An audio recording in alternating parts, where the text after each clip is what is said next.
Hello friends, तो बहुत बहुत स्वागत है आपका हमारे यूट्यूब चैनल पे। और आज थंबनेल देख के आपको पता चल गया होगा कि आज हम क्या डिस्कस करने वाले हैं। देखो भाई, जब से पहलगाम में अटैक हुआ है उस टाइम से अगर आप पाकिस्तानी मीडिया को देखें तो मतलब ज़बरदस्त उनके तरफ से जो बयान आ रहे हैं कि भाई हम युद्ध के लिए तैयार हैं, हम युद्ध के लिए तैयार हैं। और वो ऐसे कह रहे हैं कि जैसे मतलब युद्ध जो है वो मतलब भारत तो ऐसे ही आएगा और उनसे पिट पिटा के वापस आ जाएगा। मतलब ऐसे ऐसे बयान वहाँ से आ रहे हैं। और उनके पास लास्ट में जब कुछ कहने को मतलब कोई तर्क होता नहीं है कि भाई कौन से कम कंपैरिजन से तुम इंडिया को हरा सकते हो, थोड़ा एक दो कंपैरिजन बताओ। तो उनके पास एक ही चीज़ आती है, वो कि हमारे पास एटम बॉम्ब है। इसके अलावा उनके पास और कोई कोई तर्क ही नहीं आता है। और फिलहाल अभी जो कुछ दिनों से जिस तरीके से पाकिस्तानी मीडिया इस चीज़ को लेकर चल रही है, ठीक है। तो मतलब देखो, डर तो है पाकिस्तान को, अंदर से डर तो बना हुआ है, ये बात एकदम सही है। डर की वजह भी है, इस वीडियो में आगे मैं उस बारे में डिस्कस करूंगा कि क्यों पाकिस्तान को डर बना हुआ है कि भारत गंदा वाला रिटेलिएट करेगा। ठीक है, लेकिन ये बात सच है कि भारत अटैक करेगा। ठीक है, भारत इस पे अटैक बहुत ही अच्छा वाला करने वाला है, मतलब बदला बहुत अच्छा सा लेने वाला है। ऐसा मैं क्यों कह रहा हूँ, तो आपको याद होगा कि कुछ साल पहले उरी अटैक होता है 2016 में। ठीक है, और उरी अटैक के विद इन 10 to 12 डेज के भीतर हम सर्जिकल स्ट्राइक कर देते हैं। ठीक है, उसके बाद 2019 में पुलवामा अटैक होता है, इसके भी 10 से 12 दिन के भीतर हम बालाकोट एयर स्ट्राइक कर देते हैं। और अभी 22 अप्रैल के अंदर ये पहलगाम अटैक हो चुका है। तो 10 से 12 दिन, मतलब समझ रहे हो, डर का माहौल पाकिस्तान के अंदर इसीलिए बना हुआ है। ठीक है, तो मेन डर यही है कि भाई 10 से 12 दिन हुआ तो भाई हमारी तो वाट लगनी है। इसीलिए पाकिस्तान यहाँ पे डरा हुआ है। फिलहाल दोनों ही कंट्रीज़ को कंपेयर करते हैं मिलिट्री पावर में। देखो भाई, इंडिया वर्ल्ड की चौथी सबसे ताकतवर कंट्री है, सबसे पावरफुल कंट्री है। ठीक है, ये जो आकलन है ये आउट ऑफ 145 कंट्रीज़ के बीच में किया जा रहा है। ठीक है, उसमें इंडिया का रैंक 4th है। वहीं अगर पाकिस्तान की बात करें तो पाकिस्तान का जो ग्लोबल रैंक है वो 12th है। ठीक है, तो 12वीं सबसे ज़्यादा पावरफुल कंट्री पाकिस्तान है। वहीं अगर हम डिफेंस बजट की बात कर लें भाई, तो डिफेंस बजट में लगभग 10 गुना आगे है भारत। ठीक है, भारत की अगर आप डिफेंस बजट की बात करें तो तकरीबन 75 अरब रुपए के आसपास भारत का डिफेंस बजट है। वहीं अगर पाकिस्तान की बात करें तो 7 अरब के आसपास उनका डिफेंस बजट है, मतलब कि 10 गुना ज़्यादा। इसके अलावा फॉरेन रिजर्व की अगर आप बात करें तो भारत के सामने पाकिस्तान इस मामले में भी कहीं नहीं टिकता है। वहीं परचेजिंग पावर की बात करें तो इस मामले में देखो, परचेजिंग पावर क्या है कि सबसे ज़्यादा हथियार खरीदने वाले देश भारत किसी टाइम पे इसमें नंबर 1 पे था। ठीक है, लेकिन अभी भारत फिलहाल तीसरे नंबर पे है, क्योंकि भारत ने खुद बहुत सारे हथियार डेवलप करना, यानी कि इनोवेशन में बहुत ज़्यादा रिसर्च में इन्वेस्ट करना शुरू किया है। तो इसीलिए परचेजिंग पावर जो है भारत की थोड़ी नीचे आ गई है। ठीक है, वहीं पाकिस्तान की बात करें तो 25वें रैंक पे आती है।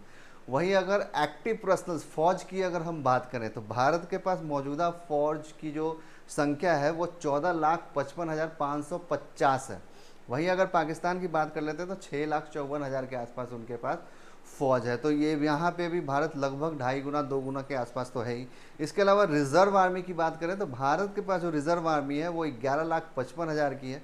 वहीं पाकिस्तान के पास रिजर्व आर्मी 5,50,000 की है। ठीक है, पैरा मिलिट्री की बात करें तो दुनिया की दूसरी सबसे बड़ी पैरा मिलिट्री भारत के पास है, जिसमें 25,27,000 है। पैरा मिलिट्री जैसे कि CISF हो गया, BSF हो गई, ठीक है, ITBP हो गई, तो ये सारे जो हैं वो पारा मिलिट्री के अंदर आते हैं। वहीं पाकिस्तान की बात करें तो उनके पास 5 लाख के आसपास पारा मिलिट्री है। ठीक है, लैंड पावर की बात करते हैं भाई। लैंड पावर की बात करेंगे तो सबसे पहले बात करेंगे विपन्स कि इंडिया के पास और पाकिस्तान के पास कौन कौन से विपन्स हैं। तो देखो, टैंक के बारे में अगर हम बात करें तो भारत के पास 4200 टैंक है, वहीं पाकिस्तान के पास 2627 टैंक्स है। वहीं आर्मर्ड व्हीकल्स की बात करें तो यहाँ पे तो भाई पाकिस्तान दूर दूर तक भी भारत के पास नहीं है भाई, दूर दूर तक भी नहीं है।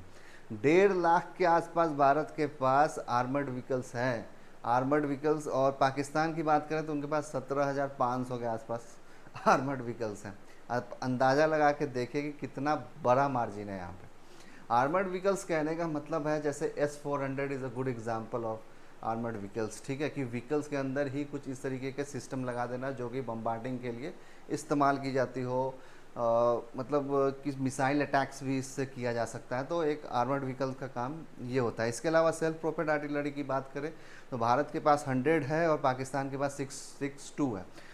टैंक और सेल्फ प्रोपेल्ड आर्टिलरी में ज़्यादा डिफरेंस नहीं होता है भाई, दोनों लगभग सेम होते हैं, ठीक है। टैंक की जो मारक क्षमता है ना वो तकरीबन 20 किलोमीटर के आसपास की है। वहीं अगर सेल्फ प्रोपेल्ड आर्टिलरी की बात करें तो इसकी मारक क्षमता 40 किलोमीटर के आसपास की होती है, ठीक है। लेकिन काम दोनों का लगभग सेम है, ठीक है।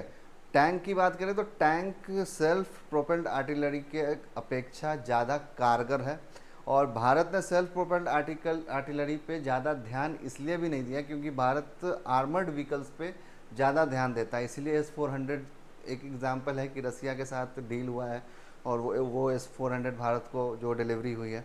तो इस तरीके से सेल्फ प्रोपेल्ड आर्टिलरी से ज़्यादा बेस्ट आर्मर्ड व्हीकल्स होते हैं। तो इसीलिए भारत ने इस पर ज़्यादा ध्यान नहीं दिया, इसीलिए भारत के पास सिर्फ 100 है। वही पाकिस्तान की बात करें तो उनके पास 662 है। टोड आर्टिलरी की बात करें, टो मतलब कि कोई भी गाड़ी किसी को टो करके लेके जा रही हो तो वैसी आर्टिलरी, जैसे तोप, आपने सुना होगा कि तोप वगैरह जो इंडियन आर्मी यूज़ करती है तो उसको भी किसी गाड़ी के द्वारा टो करके ले जाया जाता है और एक जगह पे फिक्स कर दिया जाता है। फिर वहाँ से वो मतलब वो अपना जो डिस्टेंस है वो कवर खुद से नहीं कर सकती है, ठीक है। अपना जो सिस्टम है वो चेंज नहीं कर सकती है, वो दूसरी गाड़ी आएगी उसको टो करेगी, फिर वो अपना जो डायरेक्शन है वगैरह चेंज कर सकती है, ठीक है। तो ऐसी जो आर्टिलरी है वो भारत के पास लगभग 4000 है और पाकिस्तान के पास 2600 है। मोबाइल रॉकेट प्रोजेक्टर्स की बात करें तो भारत के पास 264 है और पाकिस्तान के पास 600 है। तो यहाँ पे थोड़ा सा एडवांटेज पाकिस्तान के साथ है। एयर पावर की बात करें, एयरफोर्स की अगर हम बात करें तो टोटल एयरक्राफ्ट अगर भारत की देखें तो 2229 टोटल एयरक्राफ्ट भारत के पास है और पाकिस्तान के पास 1399 टोटल एयरक्राफ्ट है। फाइटर जेट्स की अगर हम बात करें तो भारत के पास 513 फाइटर जेट है, वहीं पाकिस्तान के पास 328 फाइटर जेट है। सबसे बड़ी फाइटर जेट्स की अगर बात करें तो पाकिस्तान के पास जो मौजूदा जो मॉडर्न आप कह सकते हैं जो आधुनिक जो फाइटर जेट है वो है F-16 जो अमेरिका ने इसको दिया था।